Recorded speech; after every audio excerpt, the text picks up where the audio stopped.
زنا کے بارے میں دو تین باتیں بہت اہم ہیں۔ پہلی بات کہ حدیث مبارکہ سے پتہ چلتا ہے کہ جب کوئی شخص زنا کر رہا ہوتا ہے اس وقت وہ مسلمان نہیں رہتا، ایمان اس کے جسم سے نکل کے الگ ہو جاتا ہے۔ گویا زنا کرنے میں جتنا وقت گزرا وہ اتنا وقت کفر کی حالت میں گزر گیا، ایمان سے خالی گزر گیا۔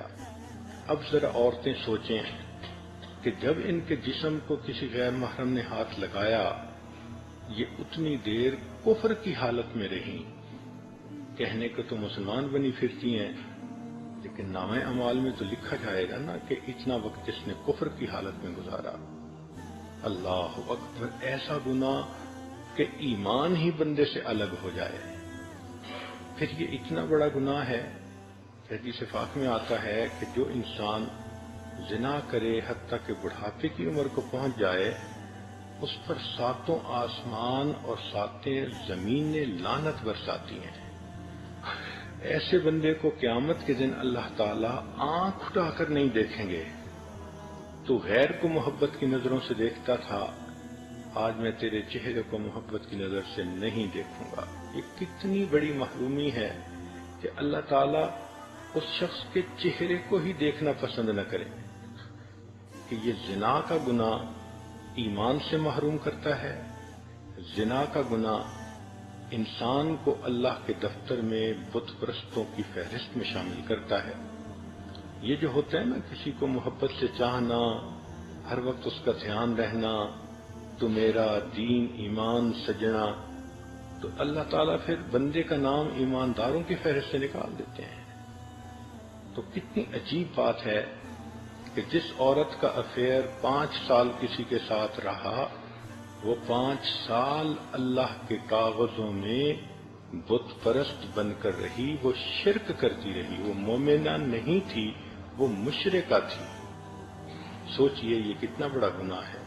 پھر اس کی سزا آخرت میں اتنی زیادہ کہ پڑھ کے کانپتا ہے بندہ۔ ان میں سے ایک سزا یہ ہے کہ جو زانیہ عورت ہوگی اور بغیر توبہ کے مر جائے گی تو جہنم میں اس کو فرشتے ایک غار کی طرف لے جائیں گے، اس غار کے اندر دھکا دے کر اس کے منہ کے اوپر چٹان رکھ دیں گے، وہ عورت نہیں نکل سکے گی۔ اس غار کے اندر بچھو ہوں گے، وہ بچھو اس کے جسم پر اس طرح لپٹیں گے جیسے شہد کے چھتے کے اوپر شہد کی مکھیاں ہوتی ہیں، اور اتنے بچھو ایک وقت میں اس کو کاٹیں گے، اس کو تکلیف ہوگی، مگر اللہ تعالیٰ کے کہیں گے کہ تو نے وہ گناہ کیا کہ جس گناہ کی وجہ سے تیرے انگ انگ نے مزے لیے تھے، آج تیرے انگ انگ میں زہر جائے گا اور اس کو جا کر تکلیف پہنچائے گا۔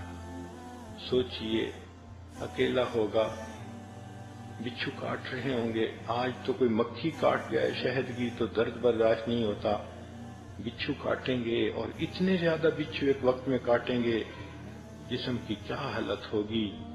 چند لمحوں کی لذت کی خاطر بندہ اللہ کے دربار سے دھتکارا جائے، بندہ اللہ کے نظر کے اندر مشرک بن جائے، بت پرست بن جائے، اللہ تعالیٰ محبت کی نظر سے دیکھنا ہی پسند نہ کریں، تو ایسا گناہ کتنا بڑا گناہ ہے۔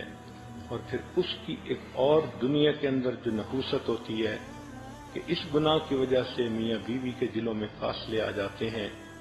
اللہ تعالیٰ اس گناہ سے بچنے